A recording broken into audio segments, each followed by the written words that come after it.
Set हो रहा है रेड के लिए।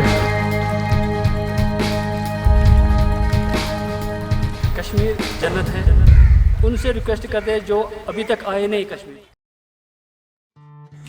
तो कश्मीर का कहानी स्टार्ट करने से पहले इस वीडियो का जो मोटिव है मैं वो आपको बता देता हूँ।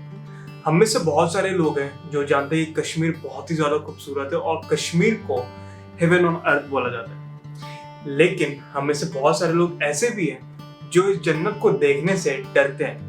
और डरते क्यों हैं हम सबको पता है। सेम डर हमारे दिमाग में भी था कश्मीर जाने से पहले। हमने बहुत सारे लोगों से पूछा कि कश्मीर जाना सेफ है या नहीं। फिर हमने सोचा छोड़ो यार, जो भी होगा देख ही जाएंगे, चलते हैं। अब बस हम निकल गए कश्मीर के लिए। तो मेन मोटिव मेरा ये है कि आपको इस सीरीज के एंड तक ये पता चल जाएगा कि कश्मीर जाना सेफ है या नहीं है। तो अब शुरू करते हैं कश्मीर की कहानी। तो कश्मीर हम निकले 11 जुलाई को, जिसके लिए हमने कोविड RT-PCR टेस्ट 2 दिन पहले ही करवा लिया था। एंड बाय द वे 11 जुलाई को मेरा बर्थडे था, तो जिन्होंने विश किया उसके लिए थैंक यू, और जिन्होंने नहीं किया कमेंट बॉक्स में कर दो यार, बुरा नहीं मानूंगा, अभी भी अच्छा लगेगा।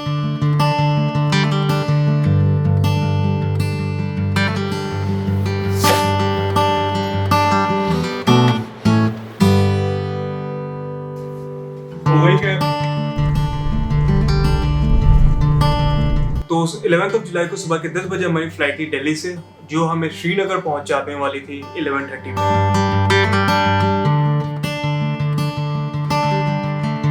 और भाई साहब जो बोलते हैं ना कि अब जब फ्लाइट से श्रीनगर जाओ और फ्लाइट से जो आपको पहाड़ दिखते हैं, जो नज़ारे दिखते हैं, वो एकदम नेक्स्ट लेवल है। देख लो, आप देख लो।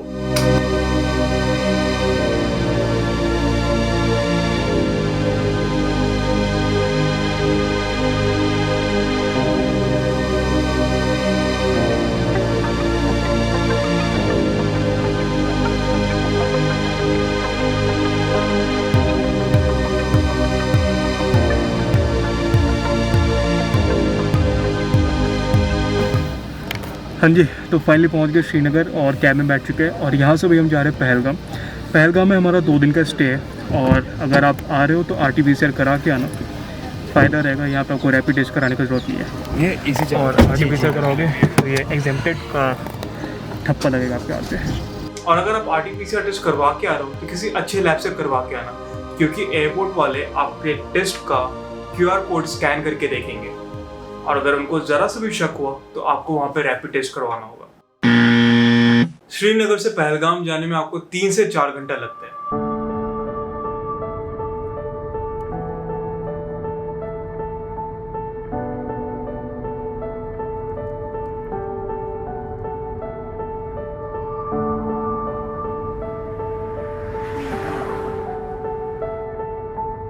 जब हम श्रीनगर गए थे तो हमने एक कैब बुक कर लिया था पूरे ट्रिप के लिए, जो हमें एयरपोर्ट से पिक करेंगे, पूरे कश्मीर घुमाएंगे और एयरपोर्ट वापस ड्रॉप करेंगे। और इस कैब में जो अंकल थे ना वो बहुत ही अच्छे थे। तो उन्हीं अंकल को हमने बोला कि अंकल हमें कावा पीना है। कावा मतलब कश्मीरी चाय। तो अंकल ने हाईवे पे एक शॉप पे रोका जहाँ पे हमने पिया कश्मीरी कावा।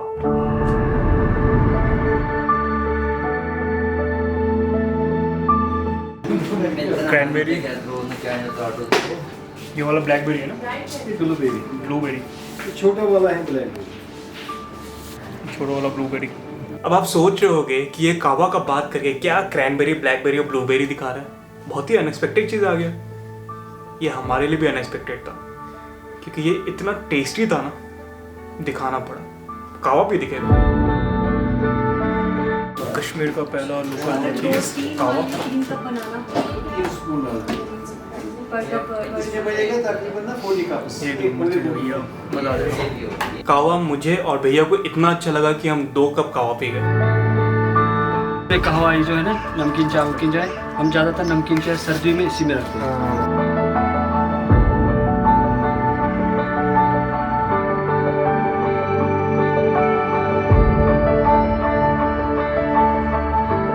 और कावा पीने के बाद हम निकल गए वापस पहलगाम के लिए।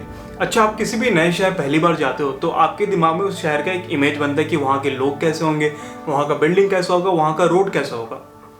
ठीक मेरे दिमाग में ऐसा इमेज कश्मीर के हाईवे को लेके बिल्कुल नहीं था, जहाँ पे रोड बिल्कुल मक्खन है और आपकी कार 100+ तो आराम से भागेगी। और फिर हाईवे से उतर के आ गए हम छोटे छोटे विलेज में, और उसके बाद हमें लगने लगी भूख। तो हम एक ऐसे रेस्टोरेंट पे रुके जहाँ पे एप्पल गार्डन भी था।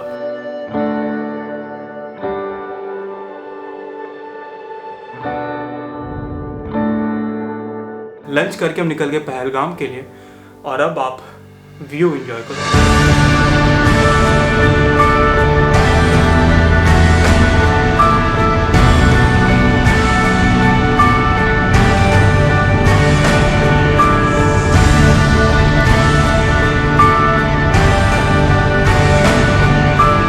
फाइनली पहलगाम पहुंच गए, और बस अब हमें अपने होटल पहुंचना था, जिसका नाम है होटल पाइन स्प्रिंग।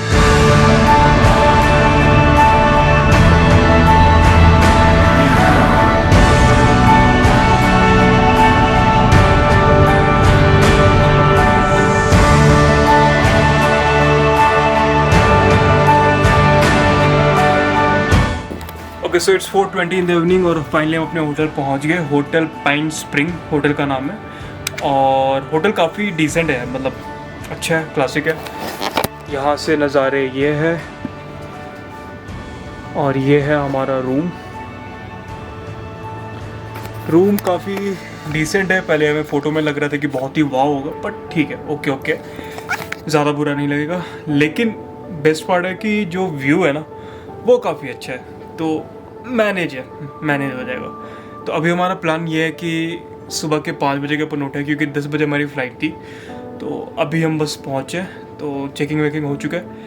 अब हम करेंगे थोड़ा देर रेस्ट, और फिर उठ के देखेंगे कि आगे क्या करना है।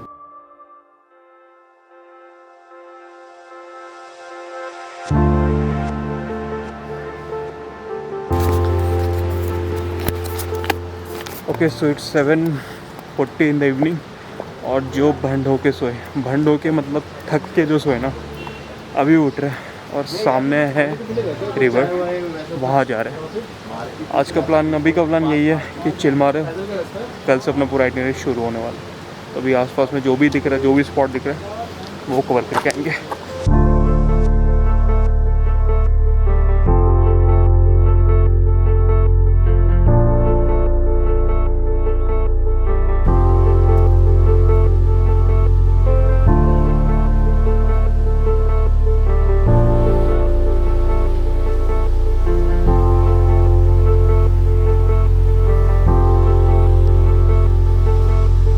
तो जब हम रोड पे घूम रहे थे तो हमें कबाब की बहुत अच्छी महक आ रही थी, लेकिन हमें अंदर से कॉन्फिडेंस नहीं आ रहा था कि हम खाएं या ना खाएं।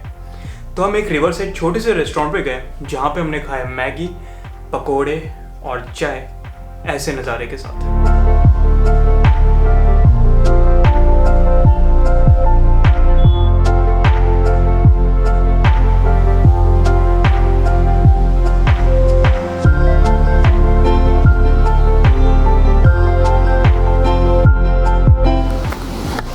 तो अभी बज चुके हैं 8:30। बढ़िया मैगी, चाय और समोसा, जो नज़ारा आपने देखा वहाँ पे खा के अब हम वापस जा रहे हैं अपने होटल। अपना डिनर यहीं पे बुफे।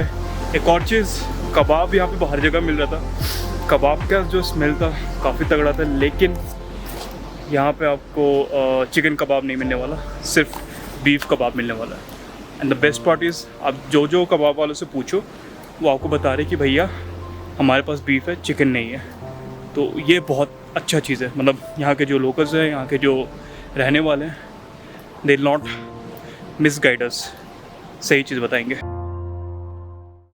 इसके बाद हम होटल गए, हमने डिनर किया, और डिनर करने के बाद लॉन में थोड़ी देर बैठ के बातचीत करके हम सो गए। ऐसे ख़त्म हुआ अपना डे 1, और अब शुरू होता अपना डे 2।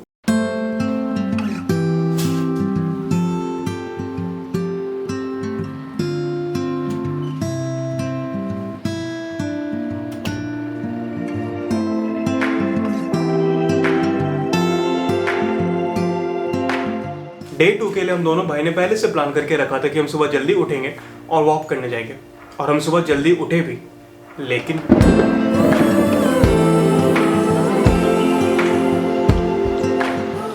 क्या सीन,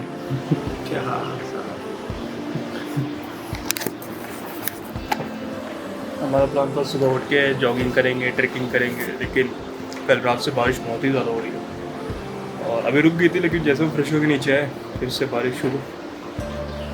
दोनों भाइयों का मूड ऑफ, देखते हैं या तो फिर रूम जाके सो जाएंगे और क्या। सुबह के बज रहे हैं 6।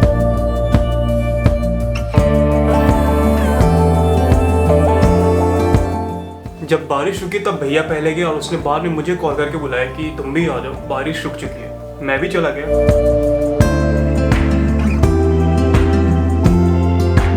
और जब तक हम शॉट्स ले रहे थे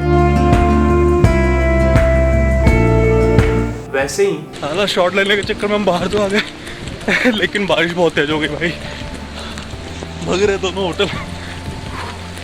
अबे यार, फिर हम होटल वापस आए, हमने ब्रेकफास्ट किया और शुरू किया आज का itinerary. Okay so it's 9:50 in the morning and today is day 1 इन पहलगाम। हम ब्रेकफास्ट करके आ चुके हैं और आज का हमारा प्लान है आरू वैली, बेताब वैली और चंदन वादी जाने का। तो यहाँ पे आपको घूमने जाना होगा तो आपको यहाँ का लोकल कैब ही बुक करना होगा, क्योंकि यहाँ के कैब वालों का यूनियन है और यहाँ पे आपको जो भी लोकल स्पॉट्स घूमने वो आप पहलगाम के कैब वालों से ही बुक करके जा सकते हैं। अगर आप अपना कैब पहले से कहीं से बुक करा के, श्रीनगर से बुक करा के पहलगाम आ रहे हो तो आप श्रीनगर वाले कैब के साथ नहीं जा सकते, क्योंकि इनका अंडरस्टैंडिंग है कि जो लोकेशन यहाँ पे वहाँ के ही लोकेशन के कैब वाले आपको घुमाने ले जाएंगे। तो एटियोस का चार्ज पड़ रहा है अराउंड 2800 या 2900, मैं एक बार कंफर्म होकर आपको बता दूंगा। और ये अभी हम निकलेंगे 10:30 बजे तक और शायद 4 से 5 घंटे में हम ये तीनों जगह कवर करके वापस आ जाएंगे। पहले हमारा प्लान था घोड़े पे बैठ के मिनी स्विट्जरलैंड जाने का, बट बारिश बहुत हो रही थी रात से, तो अभी घोड़े पे बैठ के जाना सेफ़ नहीं होगा, क्योंकि मिट्टी विट्टी होगा तो बहुत गीला होगा, फिसलने का बहुत चांस होगा। तो हमने सोचा कि घूम के वापस आते हैं। अगर उस टाइम तक मौसम ठीक रहा तो फिर हम घोड़े पे बैठ के जाएंगे ऊपर मिनी स्विट्जरलैंड देखने, और अगर नहीं रहा तो हार्ड लक, क्योंकि कल हम यहाँ से निकल रहे हैं गुलमार्ग के लिए। तो अब रेडी होते हैं और निकलते हैं।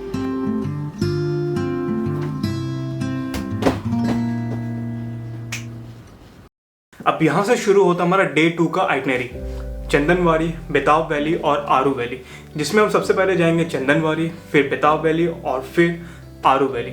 और एक और चीज़ और, आप कश्मीर में कहीं भी घूमने जाओ तो वहाँ पे आपको हॉर्स राइड करने का हर जगह ऑप्शंस अवेलेबल है, लेकिन मेरे पर्सनल एक्सपीरियंस से आप हर जगह हॉर्स राइड मत करना।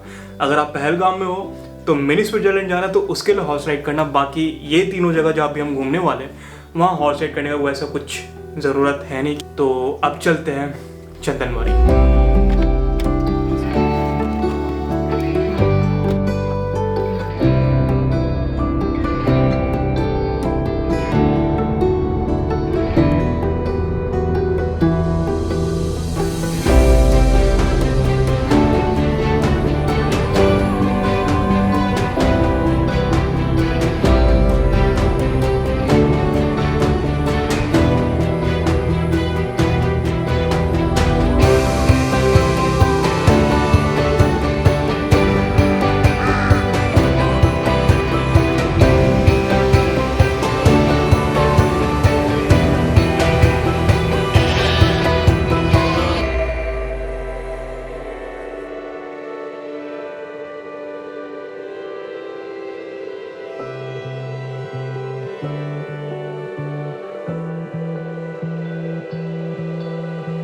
तो ये है चंदनवाड़ी और यहाँ से अमरनाथ का यात्रा भी शुरू होता है। और ये चंदनवाड़ी ना हमें उतना कुछ वाव लगा नहीं, ओके ओके सा लगा।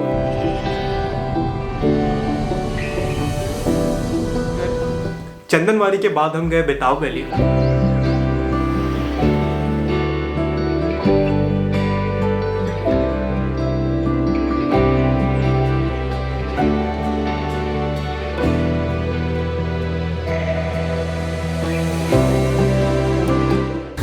तो ये पीछे बेताब वैली, नीचे नहीं जा रहे, आधा 1 किलोमीटर का ट्रैक है, हमें जाना है आरू। वो इससे ज़्यादा सुंदर है, बट ये भी सुंदर है। अगर टाइम रहे तो आप नीचे जाना, हमारे पास टाइम की भी कमी हो गई तो हम इसलिए आरू वैली निकल गए।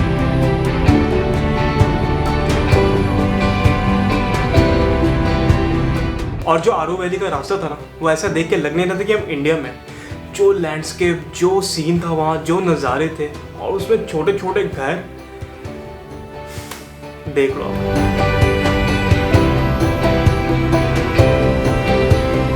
तो हम आरू वैली पहुंचे 3-3:30 बजे और उस समय तक हमें लगने लगी थी भूख। और जब भूख हमें लगती है तो हमारा दिमाग नहीं काम करता है। और इसमें सबसे बड़ा गलती मैंने क्या किया कि मैंने आरू वैली का कुछ शूट ही नहीं किया, क्योंकि मुझे भूख इतनी लग रही थी। तो मैंने जो फ़ोन से हल्का बहुत शूट किया है वो देख लो। तो हम आरू वैली से फटाफट निकले और हमने कैब वाले भैया से पूछा है कि पहलगाम में सबसे बढ़िया नॉनवेज रेस्टोरेंट कौन सा है। तो उन्होंने बताया कि पैराडाइज रेस्टोरेंट बहुत ही अच्छा नॉनवेज के लिए। तो हमने बोला आप हमें वहाँ ड्रॉप कर देना, हम लंच करेंगे और फिर वापस होटल जाएंगे। बट जब हम पैराडाइज पहुँचे हमने ऑर्डर किया मटन और चिकन। जो खाना आया हमें टेस्ट ओके सा लगा। तो आप और भी ऑप्शंस एक्सप्लोर कर सकते हो। मैंने वहाँ का भी कुछ फुटेज लिया नहीं क्योंकि भूख लग रही थी और दिमाग नहीं काम कर रहा था। तो लंच करने के बाद हम वापस गए होटल और होटल पहुँचते पहुँचते हमें बच गया था 5:30 और मिनी स्विट्जरलैंड जाने का हमारे पास टाइम नहीं था, जो कि बहुत ही ज़्यादा सुंदर है और लोग पहलगाम मिनी स्विट्जरलैंड के लिए ही जाते हैं। But hard luck, may be next time.